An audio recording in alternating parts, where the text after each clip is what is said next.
Assalamu alaikum, урматтуу көрөрмандар. Сиздердин назарыңыздарда Jamil Production YouTube kanalı. Бүгүн мен сиздер менен ислам дининде эмне үчүн сүрөт тартууга тыюу салгандыгы жөнүндө кенен-кесир айтып бермекчимин. Дин жөнүндө сөз козгоодон мурун мен сиздерге бирин-экин жакшы фактыларды келтирип берейин. Мисалга эле алганда, Илья Репин деген орустун улуу художниги өткөн. Ушул убакытка чейин көптөгөн окумуштуулардын арасында кызуу талашка жем таштаган Репиндин картиналары жөнүндө сөз баштайбыз. Анткени Репинге сүрөткө түшүп беришкен натурщиктердин дээрлик бардыгынын өмүрү тез күндүн ичинде өлүм менен аяктагандыгы туурасында муну жумурай жут билет.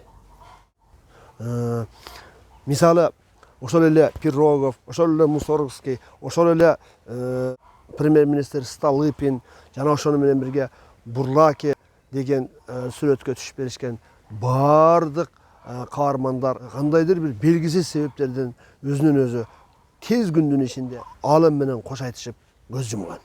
Мисалы, Репиндин кистисинин курмандыктары деген узун список бар. Бул список ушул убакка чейин көптөгөн адамдарды коркунучка салып келет. Алардын бири орус улуу акыны Тютчев. Репиндин картинасынан кийин 10 күндүн ичинде катуу ооруп көз жумган. Андан кийинки адам белгилүү композитор Мусоргский. Ал дагы 4 сеанс менен тартылып, сүрөт тартылыптары менен ал дагы бул дүйнө менен кош айтышкан. Андан сырткары Пирогов же болбосо премьер-министр Столыпин жөнүндө айтабызбы, бардыгы ушул Репиндин кистисинин курмандыктары деп айтууга болот. Ошондуктан жер бетинин көптөгөн диний түшүнүктөрдө сүрөт тартууга тыюу салынып келет. Ошону менен бирге эле иудаизмде жана христианчылыкта жана ислам дининде баарынан да эң катуу сүрөт тартууга тыюу салган дин бул ислам дини деп эсептелет. Дагы бир улуу художник Филипп Малявин.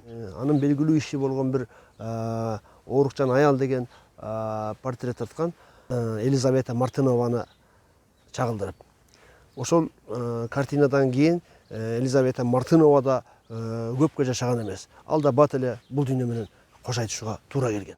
Баарынан да эң кызыктуу деп төмөнкү окуяны айтууга болот. Леонардо да Винчи аттуу даңкы таш жарган атактуу художник бар. Бул кишиге таандык болгон Жаканда аттуу бир портрет бар. Аны баардыгыңыздар билесиздер, Лувр сүрөтканасында турат. Леонардо да Винчинин айтуусу боюнча ушул Жаконда портретин тарткандан кийин бул киши 4 жылдан кийин өзү да аламдан өткөн. Анын арасында укмуштуудай сырлар болуп өткөн. Мисалы үчүн, Леонардо да Винчи Жаконданы тарткандан кийин көп өтпөй 28 жашында төрөбөстөн төрөгө да жетишпей Жаконда өзү аламдан өткөн. Андан кийин анын күйөөсү аламдан өткөн. Андан кийин анын ойношу аламдан өткөн. Андан көп өтпөй Леонардо да Винчи да 4 жылдан кийин аламдан көзү өтүп, өтөөрдөн мурун акыркы сөздөрүн айткан. Ушул Жаконда сүрөтү мени абдан кыйнап, бүтүндөй менин күчүмү алып койду деп анан аламдан көз жумган. Кийинки сөзүбүз улуу художник Рембрандт жөнүндө болсун. Рембрандт дайыма өзүнүн аялы Саскияны модель кылып өзүнүн сүрөттөрүнө тарчу. Бирок тилекке каршы ал дагы көп жашабай 8 жылдын ичинде аламдан өтүп кеткен. Андан кийин экинчи аялына үйлөнүп, экинчи аялын дагы бир нече жолу сүрөткө модель кылып тартып, аны менен дагы коштошууга туура келген. Буга окшогон тизмелерди кечке санап өтүүгө мүмкүн эмес. Шишкин, Модильяне, Крамской, Пикассо, булардын бардыгынын кистисинин курмандыгы деп жүздөгөн адамдарды айтууга болот. Эми жогорудагы айтылган сөздөрдөн бир мындай жыйынтык чыгарууга туура келет. Биздин алымдар ушул жогорудагы айтылган нерселердин бардыгын топтоп келип, биздин кыргыздагы жөнөкөй гана Кирине кириптир деген теманы көтөрүп чыгууга болот. Анткени ар бир художник өзүнүн ишин кылаарда, өзүнүн натурщигин сүрөткө тартып жатканда 100% көңүлүн ар бир адамдын денесиндеги клеткага чейин, ар бир квадрат сантиметр, квадрат миллиметр жерге чейин көңүл коюп карагандыгы үчүн ошол адамдарга, натурага сүрөткө түшүп берген адамдарга Кирине кирип кетти деген түшүнүктү алып чыгууга болот. Анткени Кыргыздарда да кичинекей баланы дагы дайым кучактап өпкөндө катуу жакшы көрбө, балаңа катуу көңүл бөлбө, балаңы катуу жакшы көрбө, балаңага катуу мээримиңди төкпө деген сөз ушундан келип чыккан деп биздин аалымдар айтат да.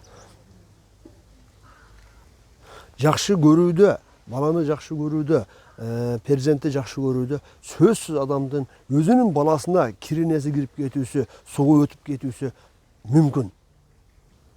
Бул нерсенин акыры жакшы нерсе менен бүтпөй калышы толук ыктымал.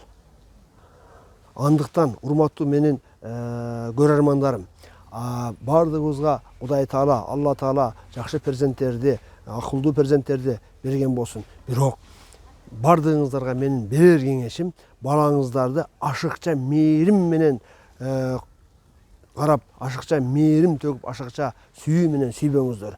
Кудайдын берген белеги катарында кабыл алыңыздар, жана жакшылыгын көрүңүздөр. Ошондуктан бардыгыңыздардын перзенттериңиздерге Кудайым узун өмүр берсин, ден соолугун бекем кылсын, жана жаман көздөн, жаман сөздөн аман кылсын. Ушуну менен бүгүнкү кыскача берүүмдүн аягына жеттим. Кайрадан менин каналымда көрүшкөнчө амандыкта болуңуздар. Ассаламу алейкум ва рахматуллахи ва баракатуh.